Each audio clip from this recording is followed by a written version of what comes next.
I'm very uncomfortable right now. Oh, okay.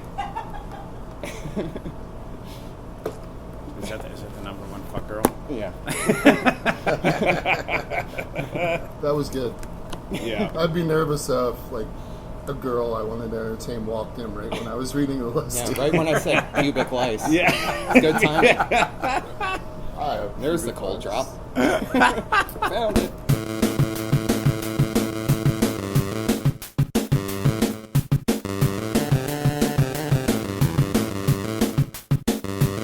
And let's go! Boldly going into week 3. It's the Heat Check. Which, for the first time, I believe, ever, is happening on my actual birthday. Happy birthday. Thank you. Chi-cha, chi-cha. It was nice, though. I had my my annual retreat into Amish country, which was a wonderful time. Spent several hours drinking whiskey and reading about the English monarchy in a clawfoot tub, which, when you get to be my age, is roughly the same as huffing spray paint out of a paper bag when you're 14. Let me introduce my co-conspirators here on the Funhouse back deck on this pleasant September afternoon. Clayton with us once again. How are you doing, Clayton? Escaped another victory. Birthday's coming up in a couple days as well. Yeah, we're only a few days apart. Team Virgo. Yeah. Yeah, I'm doing okay. And with him again, What's up, shitheads? It's me, your boy, the number one fuck boy! From Northampton County, $1,000 town, the Fructose Father, I'm on disc 4 of Final Fantasy VIII, gleefully committing aggressions, micro and macro. They're hanging from the rafters if there were rafters. Brian Howells. There are rafters. there are rafters. It was another week that didn't disappoint in terms of ups and downs, and yet, as Clayton, you pointed out, both our divisions have a perfect bell curve shape in terms of win and loss records. Absolutely. Our league is the probably what Roger Goodell always wanted the actual NFL to look like, ever since they went into an 8-division format back in Dickety 5. Why don't we start with two guys who aren't here, Nick Baranowski and Mark Gutierrez. Nick came to a fairly comfortable win, it looks like 114 to 89, which I think was exactly the same points that Mark put up last week. Real close. Jared Goff, that was a weirdly disappointing game by the Rams. I mean, I know I have Tyreek Hill in a different league, and that was not a great day for him either.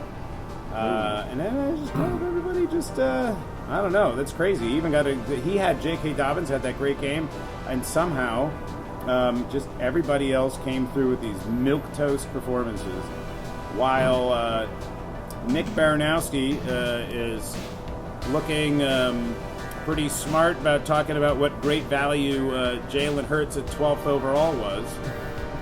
And Marvin Harrison Jr., who is not getting paid by the hour, folks. That was possibly the single greatest quarter of work I've seen anyone do since, like, LaDainian Tomlinson. He had 2 touchdowns in the first quarter before I even looked up and saw there was a score. Yeah, and I don't think he had a catch for the rest of the game. Probably not. He just clocked out. He was like, the rest of this is on you, fellas. He had 4 catches, 130 yards, and 2 touchdowns. How can you go wrong with that? Yeah. Yep. And it's funny because I remember talking last week about how, like, oh yeah, I don't know, maybe Marvin Harrison Jr. is going to be a bust because his top speed in the game was only 16 miles an hour. His second touchdown, he was running over 20 miles an hour. So we can put that strange theory to rest. 2 more guys who aren't here. Rob and Miggs with the bubble guts. And I mean, I want to point out there was on the solid waiver pickups there was Homer Miggs, all Raider fan. Picking up Derek Carr and promptly slotting him in as the offensive fortunes of the Saints continue to skyrocket. He profited off of that. stacking in what is typically not a good move, your quarterback and the running back from the same team. Who gives a shit? Alvin Kamara, who he was really mad he couldn't keep instead of Zamir White, who he had anyway. He drafted anyway, and let's see, what are we? Nearly a factor of 10 points more did Alvin Kamara score. So, lucky for you. You better thank Drew next time you see him, Migs. Also, AJ Brown, he still played, which was out. He was out since like Friday. He was announced. Who needs AJ Brown and And Evan Ingram? and I do want to point out, along with the Saints, if he started Shaheed, who was on his bench, he put up 20 points. So Miggs would have almost had 100 points just off the Saints. Miggs not only stomped Rob, but also had the best score in the league for the week. Rob, I think the McCaffrey news hit him hard, like starting, who was it, Jay McLaughlin, he didn't even get 1 point, so that's going to hurt you right there. It is tough breaks, and that does bring Rob to 0-2, which is not a death knell. What's his punishment? Rob... Waffle House. Rob's doing Waffle House? Rabbit on Sunday. Okay. All right, so we might have to start drawing up the schedule for the Waffle Watch. I will say one thing. Last year, I started out 1-3. My team could barely get 100 points, and look where I ended up at the end of the year. So don't give up yet. We're all going to go through injuries, obviously. So. Oh yeah, and more on that later. Keep pushing. All right, Clayton, let's talk. You faced Olajuwon this week, and it was a close one, but you got there. Yeah, I really didn't have anybody stand out except for the tight end Bowers of the Mark and Miggs Raiders. Mm-hmm. I don't know. I got lucky. Stafford has nobody to throw left to, so I got some thinking to do over this week. And nobody on my bench went off, so I'm a little concerned right now. Yeah, but all the chatter on non-WIP sports media is that Brock Bowers is going to be a problem. So it looks like you got your tight end problem sorted out. Yeah, now I have a quarterback problem. The merry fortunes of Olajuwon took a little bit of a hit. Josh Allen, who shouldn't be worried because the absolute team win of the Buffalo Bills over the Miami Dolphins was such that Allen was just like, you know what? I actually, for a change, don't need to do everything this week. And he had a couple good throws, didn't make any fuck-ups. He has a good stat line. His stat line reminds me of, like, the 2005 Steelers where, like, rookie Roethlisberger was just like, I will throw less than 20 times a game. I will complete 75% of those throws. I will have a total yardage of around 150 because we have Jerome Bettis, and probably like one touchdown. Moving on over to the Funhouse division, Dion continued his winning ways with a victory over Buka and FX, 135-116.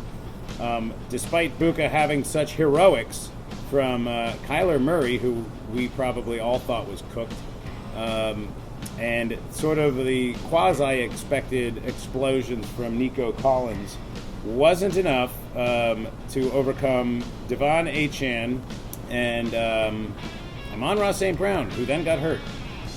Trey McBride, and then what a score by Kaimi Fairbairn. Yeah. 20 points from the kicker there. Not as much as who was the fucking Washington kicker. That was the weirdest thing ever. 21-18 in ways you wouldn't expect. So did the Giants kicker get hurt or something? So the Giants kicker got hurt, and we've all seen people I think it was Chad Ochocinco, kick extra points in emergency situations before. Apparently the Giants just didn't have that, so they scored 3 touchdowns and missed on the extra They point. kept going for 2, or they kept trying to kick They kept them? trying to go for 2, and they kept failing. And Washington was 1 field goal away from breaking the record. He had kicked 7 field goals in that game to win it. That's insane. Yeah. The original record of 8, of course, set by George Blanda back in 1948. All right, I stuck it to the floundering Don Cherleone. 140 to 118. I made mention of this last week, but you got Patrick Mahomes, that's all good as long as you want him to clock in almost exactly 15 points every week, and that's what he did. I was like, I had brief PTSD looking at that score, remembering my previous season. Neighbors had a breakout game. Yeah, I mean, Neighbors wasn't bad last week either, but this was definitely an improvement. He was targeted like 18 times. I don't even think I'm exaggerating. 10 of 18, 127. Yeah. And you know what? With Barkley off that team and Daniel Jones getting the hatred, Neighbors is probably the number one selling jersey in New York right now. I wouldn't be surprised. I actually feel like Jones might be the number one seller just for kindling. All right, folks, it's time to hear from the friendly neighborhood bartender. Oh, no. Happy birthday to you. So I have, before I came out here, I spun the wheel with my back turned, saying that I would accept whatever was given to me. And this is a hand grenade. Yes, correct. What is that, a Midori and Jaeger? Yep. Okay, and it's going to drop into what? Okay. Fuck me, sorry. So I pulled the Jaeger. No sugar. Dropped the Midori. Pull the pin. Yeah, right. All right, well, it's thank you all for the birthday wishes, and I'm going to do this right now. Here we go. For Maxine. Go ahead. You got it. It's finished.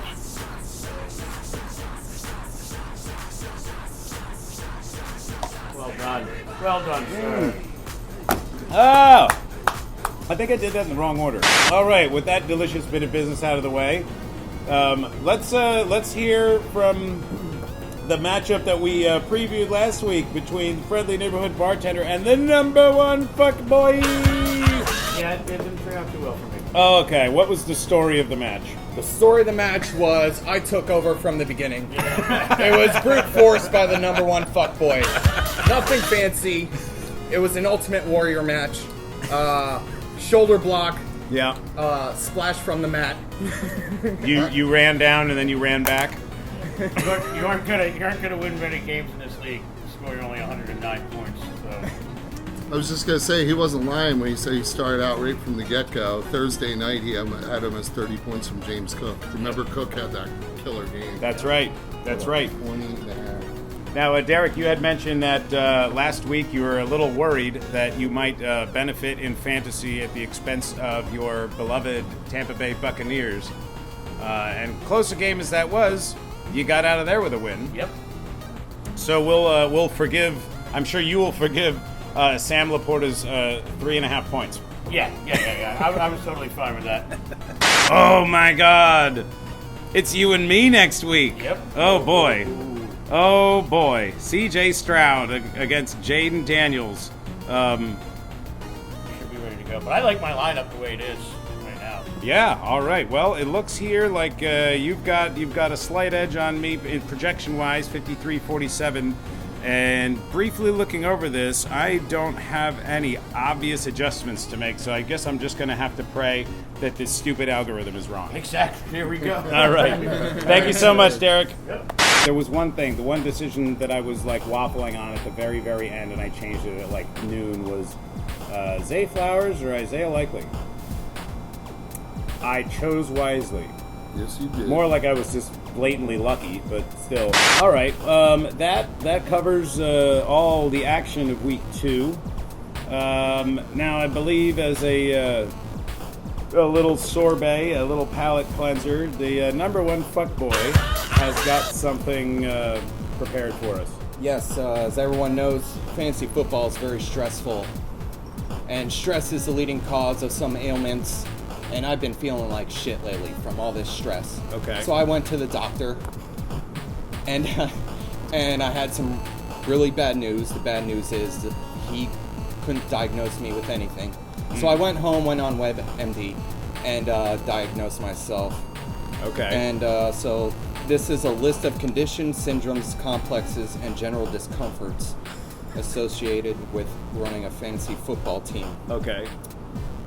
Restless leg syndrome, fibromyalgia, high fibromyalgia, hot tub foot, Lou Gehrig's disease, Lou Barlow's disease, Lucy Lou flu, a hypertolerance to lactose, urinary tract infection, urinary 8-tract infection, trickle nipple, thick urine syndrome, Oh, yeah. intestinal colic. I'm allergic to indoor toilets. Oh, that's it. Sufferer of milk leg, bone worm, selective fatigue syndrome, hepatitis R, pubic lice, amphibial rabies, anglocentric cyclocellanemia, scabies, rabies, Mickey Rooney sugar babies, chronic shame disorder, larval penis, dirt belly, Parkinson's disease, valet Parkinson's disease, parallel Parkinson's disease, Parker Posey pox, canine-derived hip dysplasia, selective albinism. I suffer from scrotal migraines, a prolapsed navel, and of course, puff knuckle. Yeah. Puff knuckle. I think that read like the St. Luke's Hospital staff fantasy team names. Clay, why don't you get us going? I have MIGs. We are, one of us is going to claim the top spot in the Sotos League because Yeah. only one of us can be 3-0. 2-2-0 teams. Very marquee matchup. He's going to have to cycle out A.J. Brown. A.J. Brown is going to be out for a few weeks, they said. And Evan Ingram. I might have Sam Darnold starting as quarterback, and I'm not lying about that. That is correct. Stafford has nobody left, and Herbert's questionable. So, yeah. He's lucky in a way, I think, that he might be the most injury bit amongst all of us, and most of us have that problem. In that, so you said A.J. Brown's going to be out, Evan Ingram's going to be out. Both those guys currently in his starting lineup. Already out for him, Jordan Love and Kenneth Walker. But fortunately, he's spread out all his injuries over multiple positions, so that gives him probably the best chance to control the damage. And as we said, there was a lot of guys on his bench who performed pretty well, so although the projection is strongly in your favor right now, should probably lean back towards 50 by game day. Ironically, because of all the Saints players he has, not only are the Eagles playing the Saints, but I will be facing the Saints in fantasy against Migs. It's going to be a Saintful Sunday. Now, the number one fuckboy, fresh off of your win over the bartender, what's your situation looking I got here? the Don.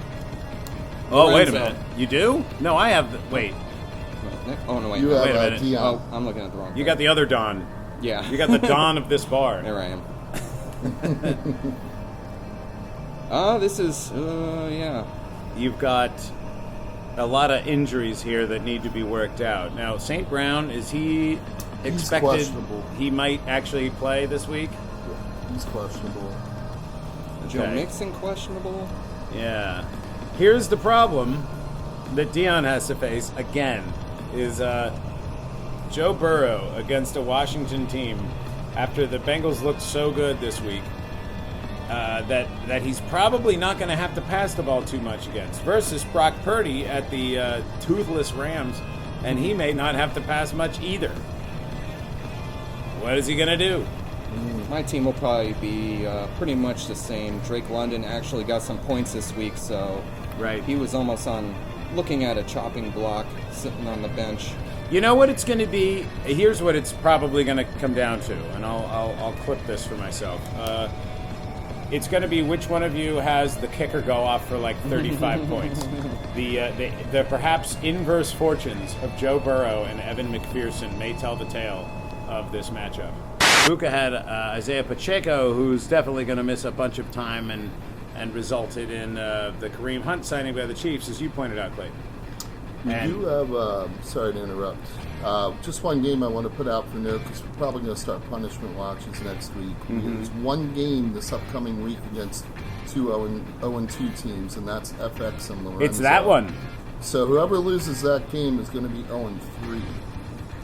Yeah, it's a real cornered animal game. Yeah. between my two favorite animals. Least favorite animals? What kind of animals would they be? That's fun.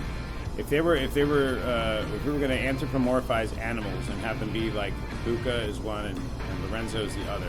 Lorenzo would be like Pepe Le Pew, right? He's like a rapey skunk. And then Buka would be what? Like a rapey possum. Everyone's rapey in this league. Holy Christ.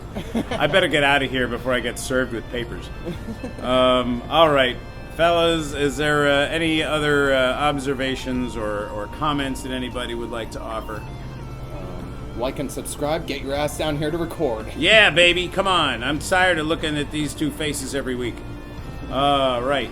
Well, with that, I'll say here comes week 3.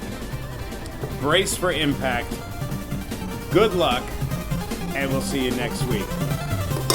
Clayton, that doesn't count. That's plastic too. This is